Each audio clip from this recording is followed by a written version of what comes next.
সুপ্রিয় ছাত্রছাত্রীবৃন্দ, আসসালামু আলাইকুম। আমি মোহাম্মদ মুস্তাফিজুর রহমান খান, লেকচারার কেমিস্ট্রি, চাঁদপুর সরকারি কলেজ। আজকে রসায়নের দ্বিতীয় ক্লাস এবং আমার প্রথম ক্লাস। গত ক্লাসে আমরা জৈব রসায়নের কিছু প্রাথমিক ধারণা পেয়েছিলাম। আজকে আমি জৈব রসায়নের নামকরণ নিয়ে বেশ কিছু ধারণা দেওয়ার তোমাদের চেষ্টা করব। তোমাদের কারো যদি কোনো প্রশ্ন থাকে তোমরা অবশ্যই কমেন্ট সেকশানে প্রশ্ন করবে, আমি প্রশ্নগুলোর উত্তর দেওয়ার চেষ্টা করব। যদি এখন সম্ভব নাও হয় আমি অবশ্যই পরবর্তীতে ক্লাসটি শেষ হওয়ার পর ইনশাল্লাহ উত্তরগুলো দেওয়ার চেষ্টা করব। আর তোমাদের আইসিটি ক্লাসটি এই ক্লাসটি হওয়ার পরবর্তীতে হবে। কিছুক্ষণ আগে কারিগরি ত্রুটির কারণে ক্লাসটি ডিসকার্ড করা হয়েছে, এখন আবার নতুন করে শুরু হচ্ছে। জৈব রসায়নের নামকরণ শুরু করবার পূর্বে আমি তোমাদের কাছে কিছু প্রশ্ন রাখতে চাই। এই প্রশ্নগুলোর উত্তর তোমরা বাসায় চিন্তা করবে। প্রথম প্রশ্ন হচ্ছে, আজকে যে ক্লাসটি হচ্ছে আমাদের এই রুমে তোমরা যা যা দেখতে পাচ্ছ এর মধ্যে জৈব যৌগ সংক্রান্ত কোনো পদার্থ আছে কি না? যদি থেকে থাকে তাহলে অবশ্যই কমেন্ট সেকশানে আমাকে জানাবে। তোমরা ভালো করে লক্ষ্য করো, আমার হাতে কলম আছে কিংবা বোর্ড আছে কিংবা আমি আছি, আমার ড্রেস আছে, এখান থেকে তোমরা আনসার দেওয়ার চেষ্টা করবে। দ্বিতীয় প্রশ্ন হচ্ছে, আমরা অনেক সময় কক্সবাজার কিংবা সিলেটে বিভিন্ন বড় বড় হোটেল মোটেলে যখন বেড়াতে যাই তখন ফুড যখন আমরা ওইসব বড় হোটেল বা রেস্টুরেন্টগুলোতে খাওয়ার জন্য যাই সেখানে অনেক জায়গায় লেখা থাকে অর্গানিক ফুড। কিংবা তুমি যদি ঢাকায় বড় বড় 5 স্টার হোটেলেও যাও, যেমন রেডিসনে যদি যাও, শেরাটন সোনারগাঁয়ে যাও, সেখানেও তুমি দেখতে পাবে অর্গানিক ফুড এই ধরনের একটি কথা লেখা থাকে। আমার প্রশ্ন হচ্ছে, অর্গানিক ফুড বলতে আসলে কি বোঝানো হচ্ছে? কেন এটাকে অর্গানিক ফুড বলা হচ্ছে? তৃতীয় প্রশ্ন, জৈব যৌগ বলা হয়ে থাকে কার্বনের যৌগ। তাহলে কার্বন ডাইঅক্সাইড, কার্বন মনোঅক্সাইড কিংবা কার্বনেট এদের মধ্যেও তো কার্বন আছে, কিন্তু এদেরকে জৈব যৌগ বলা হয় না কেন? প্রশ্নটি ভালো করে চিন্তা করে উত্তর দেবার চেষ্টা করবে। চতুর্থ প্রশ্ন, আমরা কার্বনের পরে জৈব যৌগে সবচেয়ে বেশি প্রাধান্য দিয়ে থাকি হাইড্রোজেনকে। বলা হয়ে থাকে প্রথম সদস্য হচ্ছে কার্বন, পরবর্তীতে দ্বিতীয় সদস্য হচ্ছে হাইড্রোজেন। একটু চিন্তা করে দেখবে কেন আমরা দ্বিতীয় সদস্য হিসাবে জৈব যৌগে হাইড্রোজেনকে নিচ্ছি।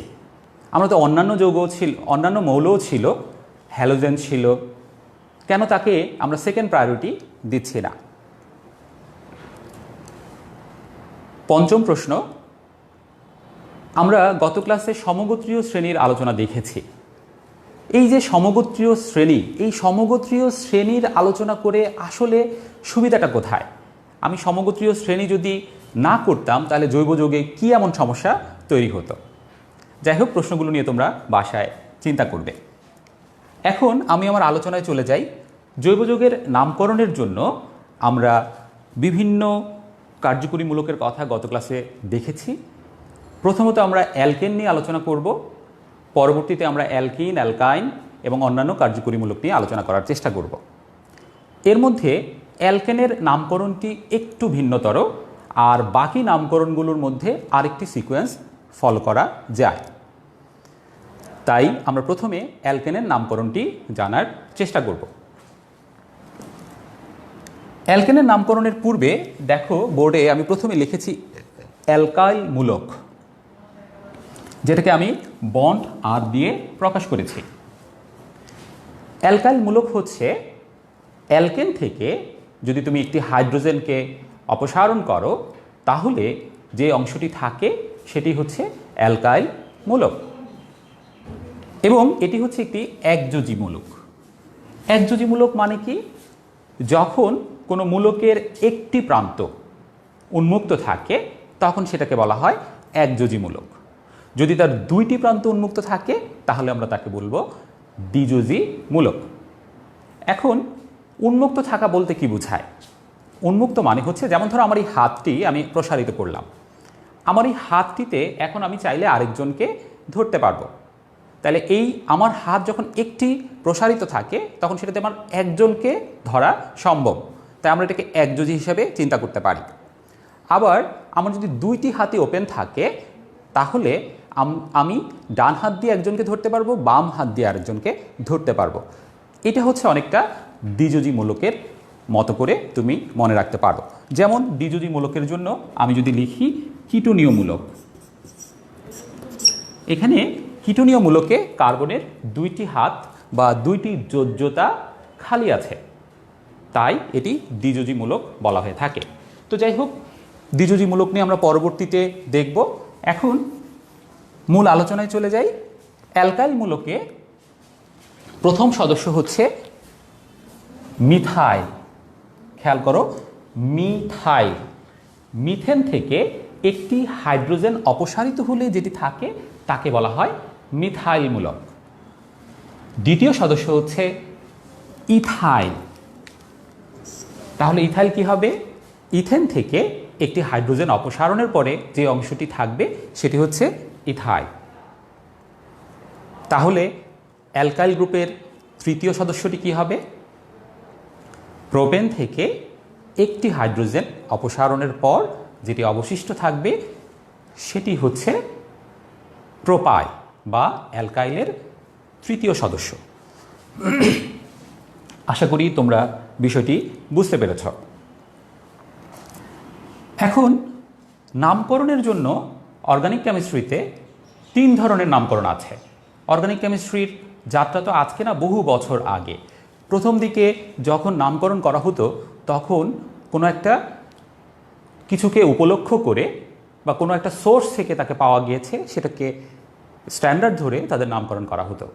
কিন্তু পরবর্তীতে যখন অনেক যৌগ আবিষ্কার হয়ে গেল তখন বিজ্ঞানীরা চিন্তা করলেন যে এই যৌগগুলোর মধ্যে একটি সিস্টেমেটিক ওয়ে আনতে হবে, আদারওয়াইজ এত যৌগ আমাদের মনে রাখা কিংবা প্র্যাকটিস করা সম্ভব নয়। তাই জৈব যৌগের লেটেস্ট নামকরণটি হচ্ছে IUPAC পদ্ধতি, international union for pure and applied chemistry. এটিকে IUPAC কিংবা কেউ কেউ ইউপেক পদ্ধতিও বলে থাকেন।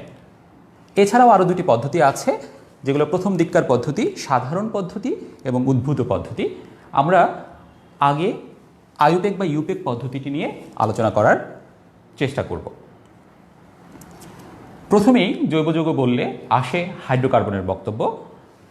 হাইড্রোকার্বনের মধ্যে আমরা অ্যালকেন, অ্যালকিন এবং অ্যালকাইন এই 3টি নিয়ে প্রথমে আলোচনা করি।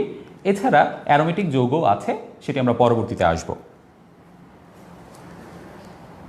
অ্যালকেনের নামকরণের বোঝার জন্য আমরা যে কোনো একটি যৌগের মধ্যে 3টি অংশ খোঁজার চেষ্টা করব। প্রথম অংশটি হচ্ছে পূর্বপদ। এটি অপশনাল, এটি থাকতেও পারে নাও থাকতে পারে। দ্বিতীয় অংশটি হচ্ছে শব্দমূল। এই শব্দমূলটি অ্যালকেনের জন্য হবে তার দীর্ঘ শিকল। এখন প্রশ্ন হচ্ছে দীর্ঘ শিকল বলতে আমরা কি বুঝি? আমি যদি দীর্ঘ শিকল বিষয়টি তোমাদের বর্ণনা করতে চাই তাহলে আমাকে একটা উদাহরণে যেতে হবে। ধরো আমি একটি যৌগের নাম লিখি। আমরা প্রথম দিকে যখন যৌগের নাম লিখব আমরা শুধু কার্বন 1 বন্ড দিয়ে একটা স্কেলিটন বা স্কেলিটন স্ট্রাকচার দেখানোর চেষ্টা করব, আর সেই কার্বনের চতুর্যোজ্যতার জন্য অ্যালকেনে প্রয়োজনীয় সংখ্যক হাইড্রোজেন দিয়ে নিতে হবে। এখন আমি ধরো এরকম একটি যৌগ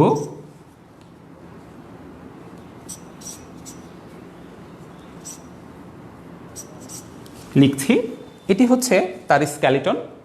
এখন এটিতে আমরা কার্বনের চতুর্যোজ্যতাগুলো ফিল আপ করি।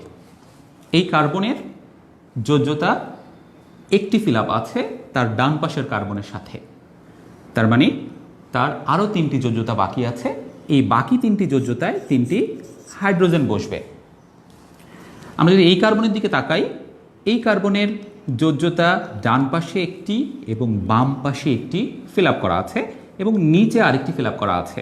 তার মানে এখানে হাইড্রোজেন বসবে কয়টি? হ্যাঁ, একটি। এই কার্বনে 1 2, তার মানে এখানে বসবে 2টি। এই কার্বনে 1 2 2টি, এই কার্বনে 3টি। এইভাবে আমরা প্রত্যেকটি কার্বনের জন্য তার চতুর্যোজ্যতায় কতগুলো হাইড্রোজেন লাগে তা বসিয়ে নেব।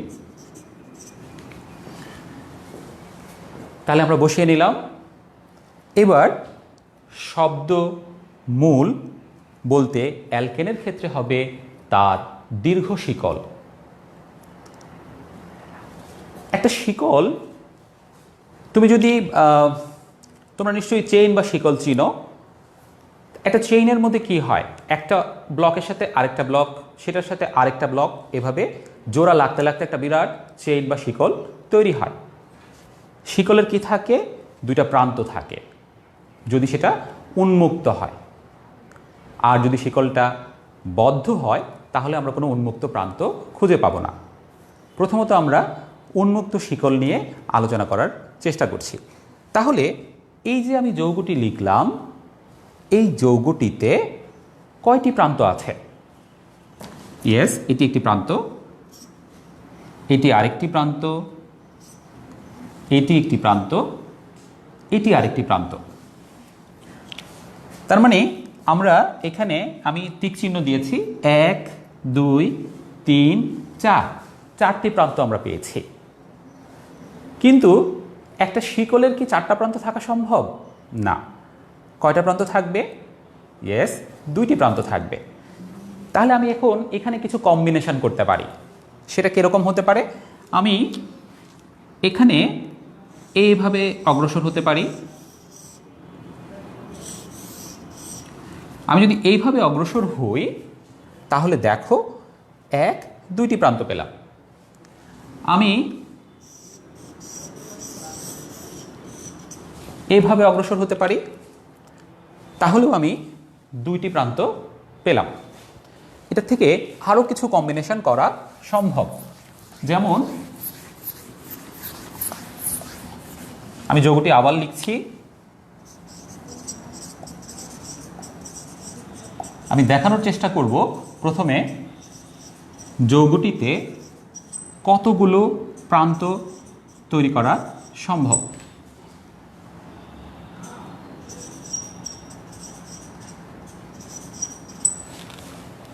এখন আমি আরেকটা কাজ করতে পারি, সেটা হচ্ছে আমরা সোজা যেতে পারি। আমি যদি সোজা যাই তাহলেও এটি একটি প্রান্ত, এটি আরেকটি প্রান্ত। আর কি কোনো ওয়ে সম্ভব? হ্যাঁ, ঠিকই ধরেছো তোমরা। এখানে আমরা আরেকটা করতে পারি। তোমাদের সুবিধার জন্য আমি আবারও লিখছি যাতে তোমরা স্পষ্টত বুঝতে পারো। একটি যৌগ খুব ভালো করে বোঝার চেষ্টা করো, ইনশাল্লাহ অ্যালকেনে তোমার সমস্যা অনেকটাই সলভ হয়ে যাবে। আমি একটু বড় যৌগ নিয়েছি। বড় যৌগ নেওয়ার উদ্দেশ্য হচ্ছে তুমি যদি একটি বড় যৌগ খুব ভালো করে আয়ত্ত করতে পারো, পরবর্তীতে তোমার ছোট যৌগগুলো সহজ হয়ে যাবে। তাহলে এখন আমরা আর কি করতে পারি? আমরা এইভাবে অগ্রসর হই, এইভাবে গিয়ে, এইভাবে গিয়ে এই যেতে পারি। ওকে, তাহলে আমি এখানে তোমাকে 1টা 2টা 3টা 4টা বক্স দিয়ে দেখালাম যে যৌগটিতে 4 ধরনের প্রান্ত, উন্মুক্ত প্রান্ত বের করা যায়। আমার একটি প্রশ্ন থাকলো, এই যৌগটি থেকে আর কোনো এই সিস্টেমে 2 প্রান্ত বের করা যায় কিনা সেটি তোমরা চিন্তা করবে। ক্লাস শেষে কমেন্ট সেকশানে আমাকে জানাবে। আচ্ছা, এখন দেখি আমরা এই যে শিকলটা তৈরি করলাম, এই শিকলের মধ্যে একটি বিশেষ বিষয় খেয়াল রাখতে হবে। সেটি হচ্ছে শিকলের কার্বনগুলো বিরতিহীনভাবে থাকতে হবে। বিরতিহীন কথার মানে তোমরা নিশ্চয়ই বুঝো, মানে যেটার মধ্যে কোনো স্টপেজ নাই। যেমন ধরো বিরতিহীন ট্রেন, ইন্টারসিটি যে ট্রেনগুলো বিরতিহীন আমরা বলে থাকি, সাধারণত স্টপেজ খুব একটা থাকে না। আর আরেকটা ট্রেন থাকে লোকাল ট্রেন, সেখানে অনেক স্টপেজ থাকে। যাই হোক, এখন দেখো এখানে এই কার্বনের সাথে এই কার্বনটি বিরতিহীনভাবে আছে। খুব ভালো করে খেয়াল করতে হবে, বাম পাশের এই কার্বনটির সাথে এই কার্বনটি বিরতিহীনভাবে আছে, কিন্তু বাম পাশের এই কার্বনের সরাসরি সংযোগ নেই। কাজেই প্রথম কার্বনের সাথে এইখানের 3 নম্বর কার্বনের বিরতিহীন বন্ধন নেই, কিন্তু দ্বিতীয় কার্বনটির সাথে তৃতীয় কার্বনটির বিরতিহীন বন্ধন আছে। সো বিরতিহীন বলতে বোঝানো হচ্ছে পরপর যেই কার্বন কার্বন বন্ধন, সেটি হচ্ছে বিরতিহীন। এবার খেয়াল করে দেখো, এখানে আমার বিরতিহীনভাবে 1 2 3 4 5 কার্বনের শিকল আমরা পেয়েছি। এখানে 1 2 3 4 5 কার্বনের শিকল পেয়েছি। এখানে 1 2 3 4 5 6 7 8 9 কার্বনের আমরা শিকল পেয়েছি। এখানে 1 2 3 4 5 6 7 কার্বনের শিকল পেয়েছি। প্রশ্ন এখন বিষয়টি হচ্ছে, যেই ক্ষেত্রে বিরতিহীন কার্বন কার্বন দীর্ঘ শিকলে কার্বনের সংখ্যা সবচেয়ে বেশি থাকবে, সেটি হচ্ছে দীর্ঘ শিকল। অ্যালকেনের ক্ষেত্রে সেটি হচ্ছে শব্দমূল। তাহলে আমার এই জায়গার 4টি যে অপশন আমরা নিলাম, এই 4টি অপশনের মধ্যে 9 সবচেয়ে বড় সংখ্যা, তার মানে এটি হচ্ছে এই ক্ষেত্রে দীর্ঘ শিকল। এছাড়া দেখো এখানে আরও যদি কিছু কম্বিনেশন করা যায়, আমি দেখি 1 2 3 4 5 6 7 8 9, এখানে আরেকটি কম্বিনেশনও করা সম্ভব ছিল। আমি আবার দেখাচ্ছি।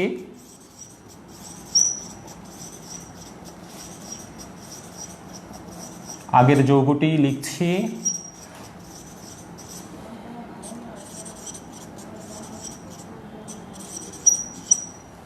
আমি যদি এখান থেকে স্টার্ট করি,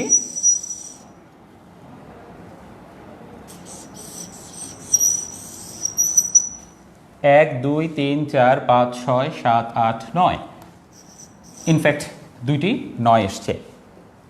এই হচ্ছে আমার মোটামুটি বিভিন্ন ধরনের চেইন এই যৌগটির ক্ষেত্রে আমরা পেলাম। তাহলে সবচেয়ে দীর্ঘ যে শিকলটি থাকবে অ্যালকেনের ক্ষেত্রে, সেটি হচ্ছে শব্দমূল। দীর্ঘ শিকলের বাহিরে যারা অবস্থান করবে তারা হচ্ছে পূর্বপদ বা অপ্রধান শাখা। অ্যালকেনের ক্ষেত্রে সাধারণত অ্যালকাইল গ্রুপগুলো পূর্বপদ হিসেবে থাকে। অন্যান্য কার্যকরী মূলকের ক্ষেত্রে অ্যালকাইল মূলক থাকতে পারে, কিংবা ওই কার্যকরী মূলক ছাড়া অন্য কোনো অপ্রধান কার্যকরী মূলকও পূর্বপদ হিসেবে থাকতে পারে, যেটি আমরা ভবিষ্যতে দেখব। এবার আসি পরপদ। পরপদের ক্ষেত্রে অ্যালকেনে সাধারণত যেটা শব্দমূল, তার সাথে অ্যান যোগ করা হয়। অ্যান যোগ করলেই পরপদ হয়ে যায়। যেমন ধরো, তোমরা নিশ্চয়ই জানো যে যদি 1 কার্বনের জৈব যৌগ হয়, তখন আমরা শব্দমূল বলে থাকি মিথ, 2 কার্বনে ইথ। এগুলো তোমরা 9 10-এ পড়ে আসছো। তারপর আমি একটু রিপিট করছি: মিথ, ইথ, প্রোপ, বিউট, প্যান্ট, হেক্স, হেপ্ট, অক্ট, নন, ডেক। মোটামুটি এই 10টা জানলেই আপাতত হবে। তাহলে অ্যালকেনের ক্ষেত্রে এই শব্দমূলগুলোর সাথে অ্যান কথাটি যোগ হয়, অর্থাৎ যদি 4 কার্বনের শব্দমূল হয় তাহলে হবে বিউট, সাথে হবে অ্যান, তার মানে বিউট অ্যান। 6 কার্বন হলে হেক্স যোগ অ্যান, তার মানে হেক্সেন। কিন্তু যদি যৌগটি অন্য কোনো কার্যকরী মূলকের হয়, তখন তার পরপদ বসাতে হয়। যেমন ধরো অ্যালকোহল হলে অল, জৈব অ্যাসিড হলে অয়িক অ্যাসিড ইত্যাদি। সেই বিষয়গুলো নিয়ে আমরা পরে জানার চেষ্টা করব। এবার তাহলে আমরা এই যৌগের নামকরণের জন্য অ্যাকচুয়ালি দুইটি অপশন পেলাম। আমার এই অপশনটি, বাম পাশের দুইটি অপশন আমরা দেখতে পাচ্ছি। এখন শব্দমূলের বাইরে যে অংশগুলো থাকে সেগুলো হচ্ছে পূর্ব পদ বা শাখা। প্রশ্ন হলো, শব্দমূল বা দীর্ঘশিকলের তো দুইটি প্রান্ত আছে। এখন কোন প্রান্তকে আমরা 1 নম্বর কার্বন হিসেবে চিহ্নিত করব? সেক্ষেত্রে খেয়াল রাখতে হবে, যেই প্রান্ত থেকে গণনা করলে শাখার অবস্থানগুলোর যোগফল ন্যূনতম হবে। আমি আবার বলছি, শব্দমূলের বা দীর্ঘশিকলের যেই প্রান্ত থেকে গণনা করলে শাখার অবস্থানগুলোর যোগফল ন্যূনতম হবে, ওই প্রান্তকেই অ্যালকেনের ক্ষেত্রে 1 নম্বর কার্বন ধরতে হবে। আমি বোর্ড থেকে এই দুটি অপশন মুছে দেই, বাম পাশের অপশন দুটি থেকে আমরা এখন সিদ্ধান্তে আসব। তাহলে আমি যদি উপরের অপশনটা নিয়ে চিন্তা করি, এখানে এটাকে যদি আমি 1 নম্বর কার্বন হিসেবে চিহ্নিত করি, তাহলে 1, 2, 3, খেয়াল করো 3 নম্বর কার্বনের সাথে এই শাখাটি সংযুক্ত। এই শাখাটি বামে না থেকে উপরেও থাকতে পারত। তাহলে আমরা দেখতে পাচ্ছি এখানে 3 নম্বর পজিশনে একটি শাখা আছে। 1, 2, 3, 4, 5, 6, 6 নম্বর পজিশনেও এখানে আরেকটি শাখা আছে। তাহলে শাখাগুলোর অবস্থানের যোগফল হচ্ছে 3 যোগ 4, 5, 6, 3 যোগ 6 সমান 9। যদি আমি এইটাকে 1 নম্বর কার্বন হিসেবে গণনা করি, তাহলে 1, 2, 3, 4 নম্বরে আছে মিথাইল। 1, 2, 3, 4, 5, 6, 7, 7-এ আছে এই শাখাটার নাম কি? ইথাইল। তাহলে দেখতেই পাচ্ছ 4 যোগ 7 ইকুয়াল টু 11। তার মানে যেহেতু এই পাশে শাখাগুলোর অবস্থানের যোগফল বেশি, তাই এটি হবে না, এটি হবে। এখন আমরা নিচের অপশনটি দিয়েও খেয়াল করি। নিচের অপশনটিও তো 9 কার্বনের দীর্ঘশিকল ছিল। তাহলে আবারও এখান থেকে শুরু করি। 1, 2, 3 নম্বর কার্বনে ইথাইল, 4, 5, 6 নম্বর কার্বনে মিথাইল। আমি যদি এটাকে ধরি তাহলে 1, 2, 3, 4 নম্বর কার্বনে মিথাইল, 5, 6, 7 নম্বর কার্বনে ইথাইল। তার মানে একইভাবে এই ক্ষেত্রেও ডান পাশের কার্বনটি 1 নম্বর কার্বন হিসেবে বিবেচিত হবে। খেয়াল করো তো, উপরের স্ট্রাকচার এবং নিচের স্ট্রাকচারটি কি হুবহু একই স্ট্রাকচার নাকি ভিন্নতা আছে? কমেন্ট সেকশনে প্রশ্নটির উত্তর দিবে। আমরা এখন উপরের যৌগটি নিয়ে নামকরণ করার চেষ্টা করি। লিখেছিলাম যে প্রথমে পূর্বপদ হবে। এখন তাহলে পূর্বপদ হিসাবে এখানে আছে ইথাইল এবং মিথাইল। তাহলে আমরা নামগুলো লিখি। CH2 CH3 এটি হচ্ছে ইথাইল,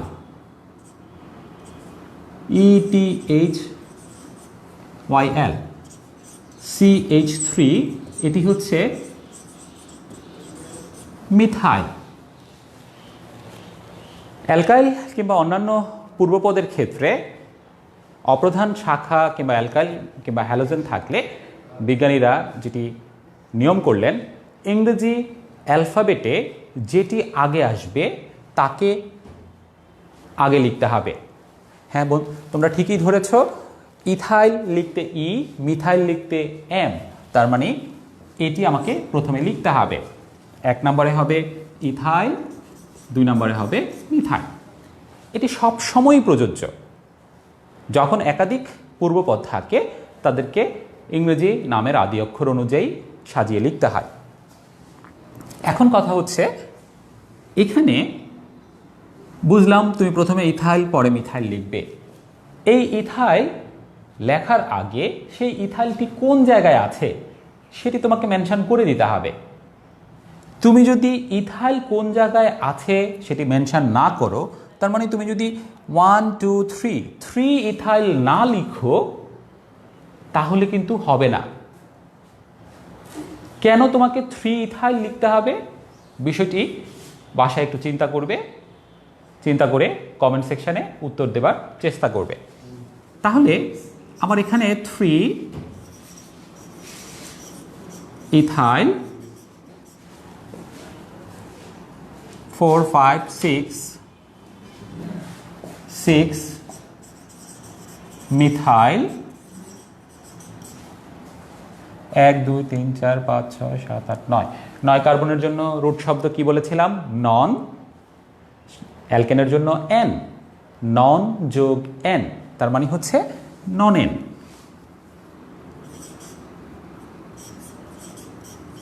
নন এন,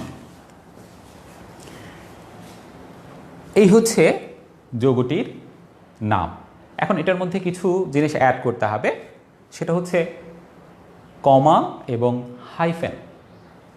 দেখো এটা খুব সহজ একটা জিনিস, অনেকে এটা নিয়ে কনফিউজড হয়ে যায়। আমি খুব সোজাভাবে বলার চেষ্টা করছি। কমা ব্যবহারের নিয়ম তোমরা কি জানো? বাংলায় যেটা শিখেছো এক্স্যাক্টলি ওই নিয়মটাই হবে। তোমার যখন একাধিক সংখ্যা থাকবে তখন ওই সংখ্যাগুলোর মাঝখানে কমা হয়। যেমন ধরো 2 4 8, তাহলে তুমি 2 এর পরে কমা দিবে, 4 এর পরে কমা দিবে, 8 এর পরে কমা দিবে। সরি, 8 এর পরে আর কমা দিবে না, 2 এবং 4 এর পরে কমা দিবে। তাহলে কমার নিয়ম খুবই ইজি। নর্মালি তুমি যেই নিয়মে কমা দিয়ে থাকো, এখানেও যদি পরপর 2 বা তার অধিক সংখ্যা আসে তাহলে সংখ্যাগুলোর মাঝখানে কমা বসবে। এখন এই যৌগের নামকরণে ওইরকম কোনো ব্যাপার আসেনি, তাই আমরা এখানে কমা ব্যবহার করব না। এবার হচ্ছে হাইফেন। হাইফেনের ক্ষেত্রে নিয়মটি হচ্ছে শাখা এর অবস্থান প্রথমে লিখতে হয় ইংরেজি অক্ষরে, লেখার পর একটি হাইফেন দিতে হয়। তার মানে শাখা এবং তার সংখ্যা এই দুইটির মাঝখানে হাইফেনটি বসবে। তাহলে শাখা এবং সংখ্যা তার মাঝখানে হাইফেন বসবে। এটি হচ্ছে হাইফেনের একটি নিয়ম। দ্বিতীয় নিয়মটি হচ্ছে একাধিক শাখা থাকলে প্রথম শাখাকে বর্ণনা করার পর হাইফেন বসবে। ব্যাস হয়ে গেল। এইবার আইউপেকের বা ইউপেকের নিয়মটি হচ্ছে যে মূল যেই শব্দমূলটি আছে সেটি সর্বশেষ শাখার নামের ঠিক পরেই লিখতে হয়। এক্ষেত্রে কোনো স্পেস দেওয়া যাবে না। দেখো মিথাইল লিখেই আমি নন এন লিখেছি, এখানে অ্যাকচুয়ালি স্পেস দেওয়ার নিয়ম নেই, তবে অনেক সময় আমরা দিয়ে থাকি, বাট রুলটা হচ্ছে স্পেস এখানে দেওয়া যাবে না। আরেকটি কথা বলি, 3 ইথাইল বললে আমরা কি বুঝি, কিংবা 5 মিথাইল, 5 ক্লোরো, 10 ক্লোরো, 2 হাইড্রক্সি। এই যে আমরা যখন কোনো শাখার অবস্থান লিখে পরবর্তীতে শাখাটিকে প্রকাশ করি, এটি দিয়ে বোঝানো হয় যে ওই কার্বনের মধ্যে এক বা একাধিক হাইড্রোজেন প্রতিস্থাপিত হয়ে শাখাগুলো অবস্থান করছে। অর্থাৎ আমি যখন 3 ইথাইল লিখছি 1 2 3, খেয়াল করো এইখানে হাইড্রোজেন ছিল 2টা, কিন্তু একটি হাইড্রোজেন অপসারিত হয়ে ইথাইল গ্রুপটি এসেছে।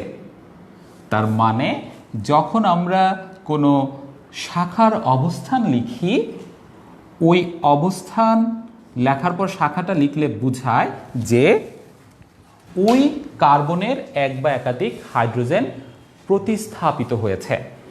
এই কথাটি মনে রাখতে হবে।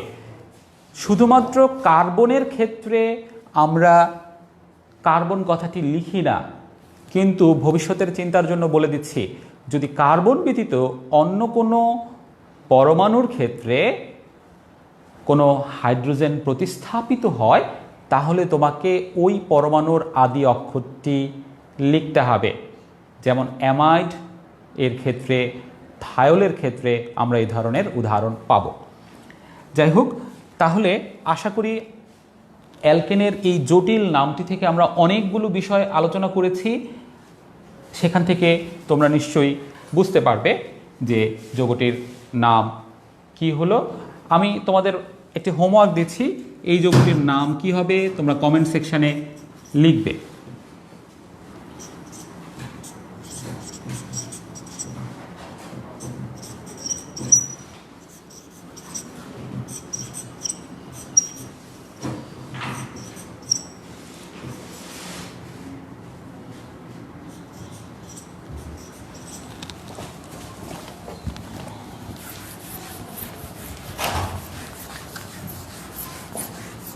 তোমরা এই যৌগটির নাম কমেন্ট সেকশানে লেখার চেষ্টা করবে।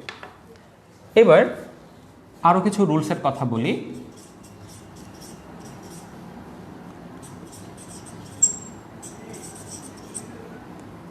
যেমন ধরো এই যৌগটি,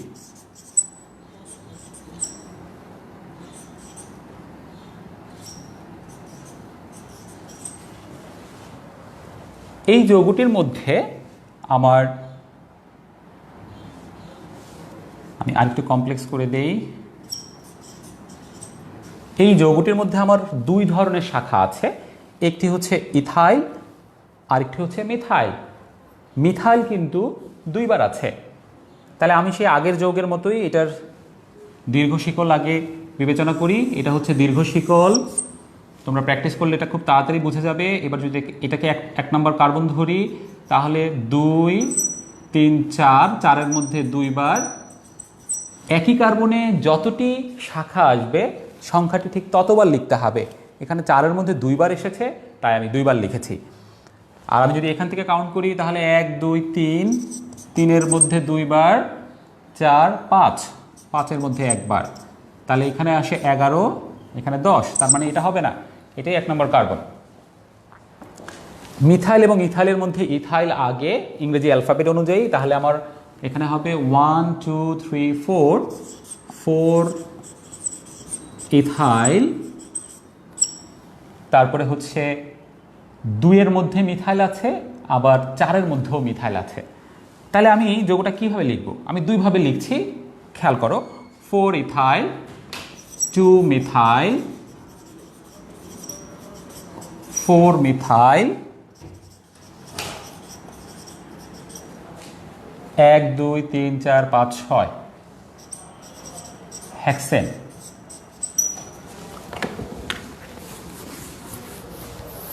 এটি একটি ওয়েতে লিখলাম। এখন এইখানে দেখো মিথাইল কথাটি দুইটা জায়গায় এসছে, তাই আমি দুইবার আলাদা করে লিখলাম, কিন্তু জিনিসটা শুনতে কেমন শোনায়? 2 মিথাইল 4 মিথাইল একটু অন্যরকম শোনাচ্ছে। ধরো তোমাদের দ্বাদশ শ্রেণীর বিজ্ঞানের 5 জন স্টুডেন্ট আমার লাগবে, তাহলে আমি বিষয়টা কীভাবে বলতে পারি? দ্বাদশ শ্রেণীর বিজ্ঞান সৌরভ, দ্বাদশ শ্রেণীর বিজ্ঞান নাবিল, দ্বাদশ শ্রেণীর বিজ্ঞান ইন্দ্রনীল। এভাবে আমি কি করতে পারি? বারবার বলতে পারি। আবার আরেকটা বলতে পারি, দ্বাদশ শ্রেণীর সৌরভ, নাবিল, ইন্দ্রনীল, এইভাবে করে আমি 5টি নাম বলতে পারি। এখন খেয়াল করো কোনটি বেশি সুন্দর শোনাবে? বারবার দ্বাদশ শ্রেণী বলা, নাকি একবার দ্বাদশ শ্রেণী বলে পরবর্তী নামগুলো বলা? নিশ্চয়ই দ্বিতীয় ক্যাটাগরিটি। এক্স্যাক্টলি এখানেও সেম রুল। আমি 2 মিথাইল 4 মিথাইল অর্থাৎ দুইবার মিথাইল না বলে আমি একবারে বলবো। তাহলে কিভাবে হবে? 1 2 3 সরি 1 2 3 4 4 4 8 10। ওকে, তাহলে আমি এখানে বলছি 4 ইথাইল। খেয়াল করো, এটি 2 এবং 4 নম্বর পজিশনে মিথাইল গ্রুপটি এসছে, তাই আমি কি করব? 2 এবং 4 কমা দিয়ে লিখব। মিথাইল গ্রুপটি কতবার এসছে? 2 বার এসছে। এক্ষেত্রে মনে রাখতে হবে আরেকটি রুল, যখন কোনো গ্রুপ 2 বার আসে তখন একটা অতিরিক্ত শব্দ ইউজ করতে হবে, ডাই। যদি গ্রুপটি 3 বার আসে তাহলে আমরা লিখব ট্রাই। 4 বার আসলে ট্রেপ্টা, এভাবে হবে। তাহলে 2, 4